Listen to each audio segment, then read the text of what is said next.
সংখ্যালঘু ভাই বোনেরা বাংলাদেশ থেকে আজকে পালিয়ে আসতে গেছে।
বাংলাদেশের একাধারে যেমন ঘরবাড়ি লুটপাট করে যারা ওখানে পছন্দ করে আছেন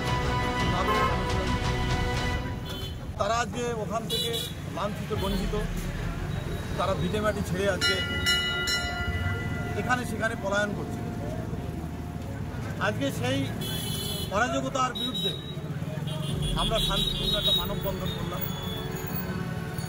যে অবস্থা আজকে নারীদের সুরক্ষা নেই, মায়েদের উপরে যেভাবে ধর্ষণ থেকে আরম্ভ করে কাউকে কাউকে মেরে ভাঙিয়ে দেওয়া থেকে আরম্ভ করে তার মধ্যে সংখ্যালঘু ভাই বোনেরা বাংলাদেশ থেকে পালিয়ে আসছে। তাই এই দুঃখের বিষয়, তার জন্য আমরা শান্তিপূর্ণ একটা মানববন্ধন করলাম। এই জন্যই আমরা